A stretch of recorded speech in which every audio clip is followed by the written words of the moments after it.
Hi everyone, welcome back to our channel, Roam with Romy and Dawn. Today is just Romy here because I want to talk about something super important. I know that a lot of you are working on your New Year resolution goals. A lot of you are putting some work in this year for the 2022. So my plan is to help y'all along your journey into 2022 and with whatever goals that you have that I can help you with. Also some advice that I think that would be helpful for you, especially my young ladies who are planning to move to Korea this year or in the near future. So I've been asked a lot of questions about my move to Korea and how it was when I moved to Korea. In case a lot of you guys don't know my backstory, I moved to Korea in 2017 at the age of 31. Yes, that's right, y'all. 31. I wasn't no spring chicken, y'all. I was in my early 30s when I decided to pack everything up and move to Korea. And it was a huge risk. It was something that I wasn't sure if it was going to work out or how it was going to work out. But I just knew that it was something that I wanted to do. And what better time to do it than at that time? So I'm pretty sure a lot of you all are wanting to move to Korea in your late 20s or your 30s or late 30s, early 40s, whatever age you are. Even if you're in your early 20s, there are a lot of factors to consider when you want to move abroad.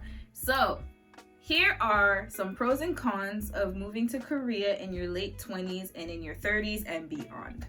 The first benefit or pro of moving abroad in your late 20s, 30s, and beyond is that you're gonna have a mature mindset. So you gotta think about it this way. Let's put things into perspective. You've been there, you've done that, you done seen it all. And at that point in your life, especially when you're in your late 20s and your 30s, you ain't here for the drama, okay? You're not here for the BS that you were in your early 20s. You're beyond that. So by the time you move to Korea, you're gonna have a different mindset than the people who are in their early 20s.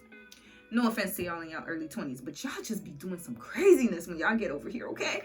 But for those in your late 20s and your 30s and beyond, you've already seen it all, you've already done it all. So for you, you're here to get your work done. So one of the positive things that I found about having a mature mindset is that I wasn't here for all the drama. Your mindset is about work. Your mindset is about getting your stuff done. Your mindset is about getting to your goals. Now, of course, you have certain people whose mindsets never change, but we're not talking about them. We're talking about people who are mature. So those with a mature mindset, you have an advantage. They honor age a lot in Korea. So if you are older, you'll notice that your teachers, your co-teachers, your boss will give you a little bit more respect. Like, okay, so in the age hierarchy, the younger you are, the more that they think that they can boss you around. So when you're older, you don't have that problem, because even if you're a foreigner, you're still older, they still look at your age as in the same context. Another pro to moving abroad in your late 20s and your 30s and beyond is that you can save so much more money. You don't have the burden of a mortgage. You don't have the burden of car payments if you don't have a car. You don't have the burden of like paying astronomical taxes and just high expensive lifestyle, or you don't have a high cost of living as you do in your country, depending on which country you come from. So for example, in my situation in Canada where I lived, like housing prices are super high. Like our house, the average house cost in Toronto is 1 million plus. Average, y'all. Average house cost. And I'm not talking about a mansion. I'm talking about just like a bungalow house. It's pretty expensive out there. So for me, when I moved to Korea, I saved so much more money because my housing is paid for. The school pays for your housing. And also all of the money that I get taxed on is not that much. And I also get to keep a majority of my money. So I was able to save a lot of money while I was here. So I would recommend that you save so much more money when you're here, especially when you're in your late 20s to 30s and beyond, because you can do so much more in the future. I've known people who save for businesses. I've heard of people who have saved for their house in the future. So whatever they couldn't get while they were in their country, they were able to achieve while they were in Korea. They were able to stay focused and just save money, because you can accumulate so much more than when you're back home. Especially for those who have to pay off student loans, you'll be able to pay off your student loans way faster if you're in Korea. Another pro or advantage to moving to Korea in your late 20s, 30s, and beyond is that you have time to explore. Now, you're not working a typical 9 to 5. When you're teaching, you're usually roughly working about 6 hours or so. Usually your schedule is a little bit more flexible than it would be if you were working a typical 9 to 5 job. So with that being said, you have a lot more time to explore and you have a lot more time to travel. Also, tickets are super cheap in Korea. Like flight tickets, train tickets, you can literally get from point A to point B for less than 60,000 won. And I'm just being generous here. Like, it's really cheap to travel in Korea because they've invested so much money into their transportation and they have one of the best transportations in the world. So I would say that time to explore, to see different cities, to travel around Asia. The pandemic has definitely put a damper on things. You can't travel as freely as you could before. However, you can still travel within Korea. Another advantage to moving to Korea in your late 20s, 30s, and beyond is that you have time to invest in your education. Korea is trying to open their doors to foreign students, so there are a lot of scholarships available. There's the Korean government scholarship, which is the scholarship that I received. There are also different types of scholarships that you can apply for. You can apply for fellowships, you can apply for government scholarships, you can apply for scholarships within the school that you're applying for. Like, the opportunities are endless. You can apply for so many scholarships and you can get a higher education for absolutely almost free. It is an opportunity for you to get a higher education, especially if you want to change your career path or if you want to have some experience abroad. This is definitely a plus and a bonus for you. Now, there are some negative aspects to getting an education in Korea. I might touch upon that in a video if I get a lot of requests for it. Overall, it is something that is definitely a benefit, especially if you don't have student loans behind it, and you can get an education for free, and also you can use your skills that you got with this education and take it back home when you go.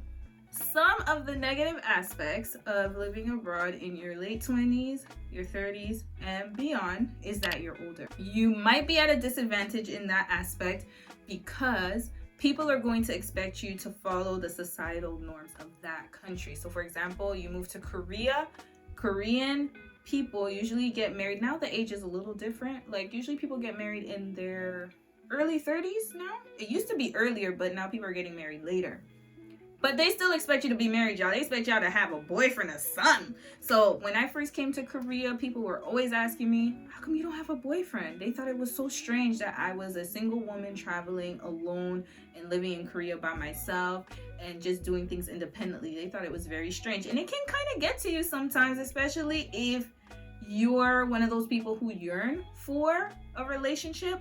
I wasn't, but I know some people who are, and they get bothered by it because then they see all these couples, and this is a very extremely couple-centered country, okay? People are always together, families always together, couples always kissing on each other and hugging each other and holding hands, and you can feel extra lonely, especially during the holidays if you're not strong enough to withstand that kind of pressure. So it can make you realize how lonely you really are, especially if you're looking to settle down, you're looking to get married. It is a little more difficult to date in Korea when you're older because usually at that age, everyone is paired up already. Your pool of dating is a little bit more limited than it would be if you're in your early 20s because usually at that time, there are a lot of more single guys. They're not ready to settle down. But when you're in your late 20s and beyond, those guys are usually in relationships already and they already have girlfriends. If you want to settle down with another foreigner, that's another thing to consider, is that they might not be stable in Korea. So then that's another problem in itself. So that's one of the biggest cons, I would say, is age, especially when you're a woman. Another disadvantage is you can get too comfortable here. I've seen so many people get so comfortable here. Like, the money's good, lifestyle's good, you get to travel when you want, you don't have the responsibility of having like dependents or a spouse. So some people naturally want to stay in that kind of comfortable position. They want to stay at the same job, they want to make the same income. And I have seen so many people kind of get so comfortable that when they wake up and they finally see that things are not what they thought it was going to be, it was already too late. So for example, I know of someone who's been teaching in Korea for a long time, and now, you know, the job market is way different than it was when she first started. So when she first started teaching in Korea, they were making like 3.5 million easily a month. But now wages have been so stagnant. Now you're pretty much expected to make at least 2.1 million starting, 2.1 to 2.4 million, which is a huge difference. So for a lot of people that were here prior, they didn't consider that the market would change. They didn't consider that, you know, before English teachers were needed because not a lot of people spoke English in Korea.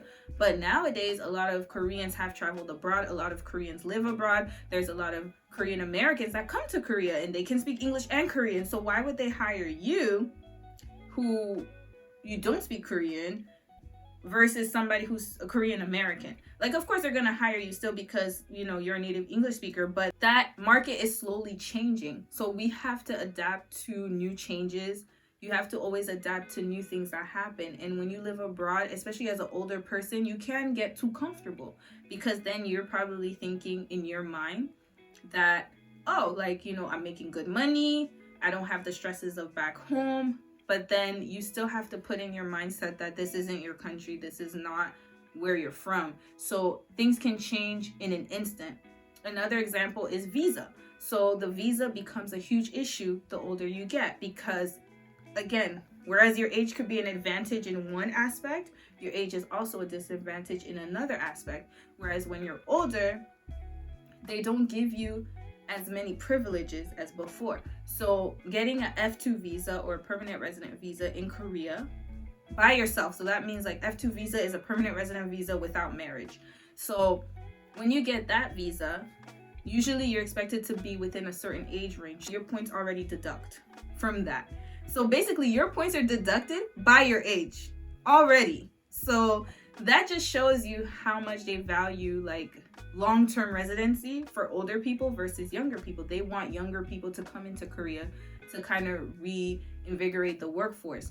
But unfortunately for older people, you get kind of stuck. You get placed in a certain box and people don't see you as desirable to hire depending on what field you're in. I'm talking about teaching. I don't know about other fields like technology and computer science, but most of the people that I know average-wise, teaching is the number one field that they end up doing, teaching English. That's the most popular field that people get visas for. So I would say that that's totally a disadvantage. You always have to have a backup plan. Don't put all your eggs in one basket. I repeat, don't ever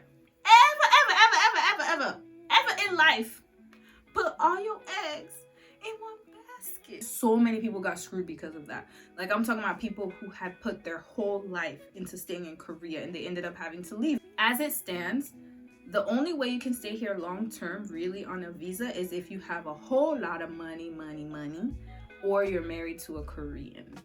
So Korea is just not there yet, as opposed to other countries where you can have long-term residency as a foreigner. Hopefully it'll get there in the future, but it isn't there now. So don't get in your mind that you're going to be here long-term because that's just not going to happen. However, being here short-term does have a lot of advantages, and that's what I spoke about earlier. Don't forget the 5 P's. Proper planning prevents poor performance, okay? Those are the 5 P's that I live by, and I feel like it really does help you in the long term. I hope that all my tips helped you all. Definitely comment below if there are any other topics that you'd like me to cover. I really love doing these sit-down videos because I feel like I can engage with y'all and like we can actually discuss things, you know? Don't forget to like, comment, and subscribe. Always take care of yourselves and